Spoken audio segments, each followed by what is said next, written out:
السلام علیکم ورحمۃ اللہ وبرکاتہ۔ ان الحمد للہ رب العالمین والعاقبۃ للمتقین والصلاة والسلام علی سید الانبیاء والمرسلین نبینا محمد وعلی آلہ واصحابہ ومن تبعہم بإحسان الی یوم الدین۔ الحمد للہ الذی ہدانا لہذا وما كنا لنهتدي لولا ان هدانا الله رب اشرح لي صدري ويسر لي امري واحلل عقدة من لساني يفقهوا قولي اللهم انفعنا بما علمتنا وعلمنا ما ينفعنا وزدنا علما۔ اللہ تعالیٰ کے فضل و احسان سے سورہ ابراہیم کی آیت نمبر 17 تک ہمارا سبق مکمل ہو چکا ہے، اور آیت نمبر 18 سے انشاءاللہ آج ہمارے سبق کا آغاز ہوگا۔ اعوذ باللہ من الشیطان الرجیم، بسم اللہ الرحمن الرحیم۔ مثل الذین کفروا بربهم اعمالهم کرماد اشتدت به الریح فی یوم عاصف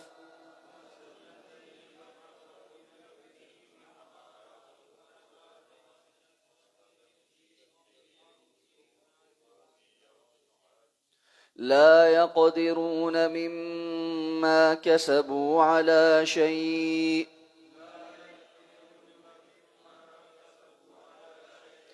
ذلك هو الضلال البعيد۔ ألم تر أن الله خلق السماوات والأرض بالحق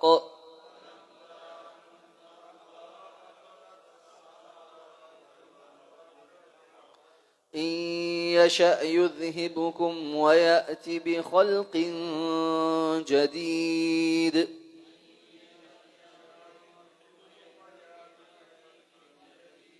وما ذلك على الله بعزيز۔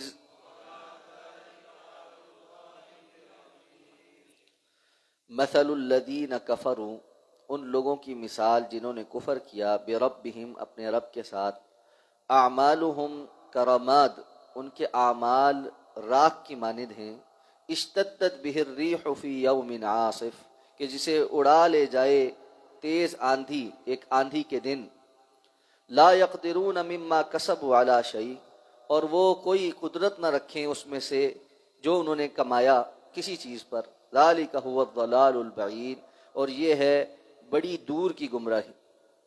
الم تر ان اللہ خلق السماوات والارض بالحق، کیا آپ دیکھتے نہیں کہ یقیناً اللہ نے آسمانوں اور زمین کو حق کے ساتھ پیدا کیا ہے۔ ان یشاء یذہبکم، اگر وہ چاہے تو تم سب کو لے جائے، ویأتی بخلق جدید، اور وہ کسی نئی مخلوق کو لے آئے، وما ذلک علی اللہ بعزیز، اور ایسا کرنا اللہ کے اوپر کوئی مشکل نہیں۔ گزشتہ آیات میں ارشاد فرمایا کہ وہ لوگ جنہوں نے اپنے انبیاء کا انکار کیا، ان کو اللہ رب العزت جہنم کے اندر کھولتا ہوا پیپ کی آمیزش والا پانی پلائیں گے، جسے وہ بڑی مشکل سے گھونٹ گھونٹ کر کے پئیں گے اور ہضم نہیں کر پائیں گے۔ ہر طرف سے ان کے اوپر موت آ رہی ہوگی، لیکن وہ وہاں موت سے ہمکنار نہیں ہوں گے، اور اس کے علاوہ بھی اللہ نے ان کے لیے اور شدید عذاب اس کے آگے تیار کر رکھا ہے۔ اب فرمایا کہ کفار کی مثال اس کسی ہے کہ جیسے ایک راکھ کا ڈھیر ہو۔ اب یہ مثال در حقیقت اس لیے بیان کی گئی ہے کہ بعض لوگ ایسے ہیں کہ جو کفر پر تو ہیں، لیکن بظاہر ان کے دنیا میں کچھ اچھے کام بھی ہیں، یا کچھ اعمال تو وہ کرتے ہی ہیں، تو ان اعمال کے حوالے سے کیا ہوگا؟ تو قرآن مجید نے مختلف انداز میں جا بجا ایسے لوگوں کے متعلق باخبر کیا ہے کہ ان کی اللہ رب العزت کے ہاں کوئی وقت نہیں، اس لیے کہ وہ اپنے تئیں کچھ چیزوں کو نیکی سمجھ رہے ہیں، جبکہ اللہ رب العزت کے ہاں نیکی کا تصور ایمان کے ساتھ جڑا ہوا ہے۔ ایمان کے بغیر کوئی عمل اللہ کے ہاں قابل قبول نہیں۔ اس لیے جس طرح ایک بہت بڑا راکھ کا ڈھیر ہو اور تیز ہوا آندھی چلے اور وہ اس راکھ کے ڈھیر کو اڑا کر رکھ دے، تو کیا اس راکھ کے ڈھیر کی کوئی وقت ہوتی ہے، اس کا کوئی وزن ہوتا ہے کہ وہ اس آندھی کے سامنے ٹھہر سکے؟ جس طرح تیز آندھی کے سامنے کتنا ہی بڑا راکھ کا ڈھیر کیوں نہ ہو، اس کی کوئی حیثیت نہیں، کوئی وزن نہیں، اسی طرح ایمان کے بغیر بظاہر کیے ہوئے اعمال اللہ کے ہاں بے وقت اور بے وزنی، راکھ کے ڈھیر کی مانند ہیں جو نظر تو آتے ہیں لیکن ان کا کوئی ثقل نہیں جو وہ ٹھہر سکے۔ سورہ کہف میں اسی طرح آخر میں ارشاد فرمایا کہ فَلَا نُقِيمُ لَهُمْ يَوْمَ الْقِيَامَةِ وَزْنًا، یہ لوگ جو ہمارے پاس ایسی حالت میں آئے ہیں کہ سب سے زیادہ اعمال کے معاملے میں خسارہ پانے والے ہیں۔ کیوں؟ یہ ساری زندگی یہ سمجھتے رہے یحسبون انہم یحسنون صنعا کہ ہم بڑے اچھے کام کر رہے ہیں، لیکن یہ اللہ کی ملاقات کے انکاری تھے، اللہ کے آیات کے انکاری تھے۔ یہ جب اس حال میں ہمارے پاس آئے ہیں فلا نقیم لہم یوم القیامت وزنا، ہم قیامت کے روز ان کے اعمال کا کوئی وزن بھی نہیں کریں گے، کیونکہ وہ وزن کے قابل ہے ہی نہیں، ان کے اندر کچھ وزن ہے ہی نہیں کہ اللہ تعالیٰ ان کو نیکی کے طور پر ان کے نامہ اعمال کے اندر قابل قبول سمجھے۔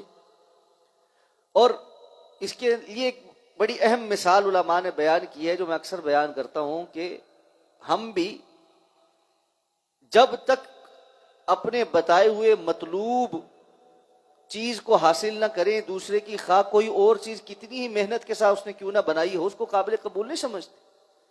میں نے پلاٹ لیا، میں نے آرکیٹیکٹ سے نقشہ بنوایا، ٹھیکیدار کو دیا کہ یہاں پر یہ بلڈنگ بنانی ہے، اس نے کہا ٹھیک ہے بناؤں گا۔ کچھ عرصے کے بعد میں آتا ہوں، وہاں بڑے خوبصورت پھول بوٹے لگے ہیں، کوئی بھی قبول کر لے؟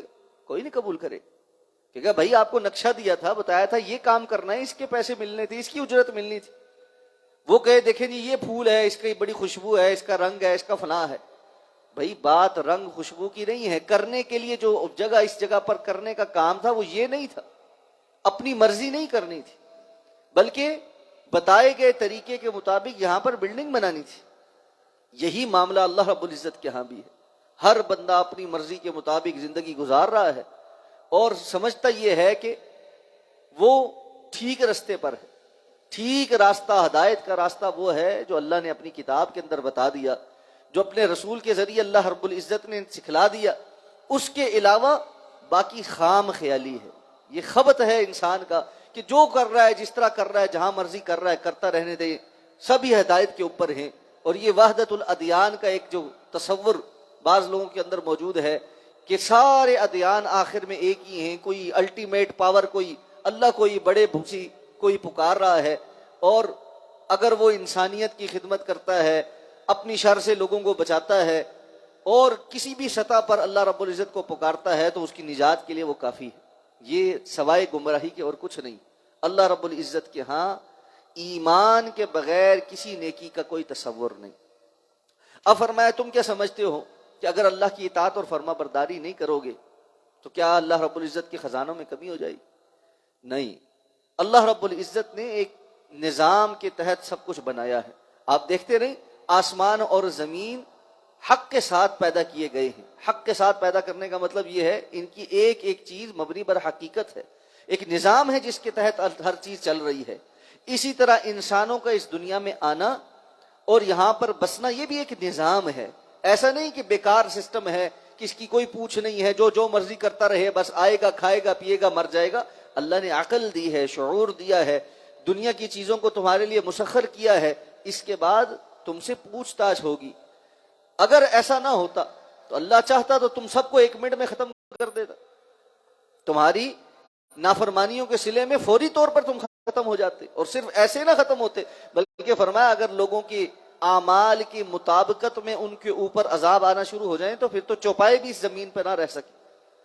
وَيَأْتِ بِخَلْقٍ جَدِيدٍ، اور تمہاری جگہ اللہ کوئی نئی مخلوق لے آتا، اس کے لیے کوئی مشکل تو نہیں۔ وَمَا ذَلِكَ عَلَى اللَّهِ بِعَزِيزٍ، اور ایسا کرنا اللہ کے لیے کوئی مشکل نہیں، اللہ پر کوئی چیز ناممکن نہیں کہ وہ تمہاری جگہ ختم کر کے کسی اور کو نہیں لا سکتا۔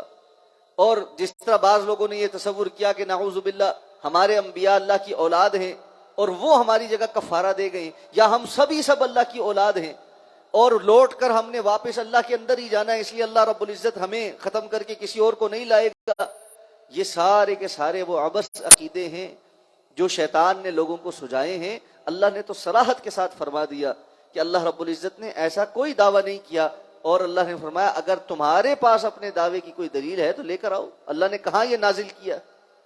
اس لیے یہ سوچ کہ ہمیں کوئی پوچھنے والا نہیں، یہ بیکار کی دنیا ہے، یہ عقیدہ آخرت کا انکار، یہ انسان کی اپنی سوچ کی اختراع ہے۔ جس طرح آسمانوں اور زمین کو حق کے ساتھ پیدا کیا گیا ہے، اس طرح انسانوں کا اس دنیا کے اندر آنا بھی مبنی بر حق ہے، اور ان کو اللہ کی طرف لوٹ کر جانا اور حساب کتاب کا ہونا وہ بھی مبنی بر حق۔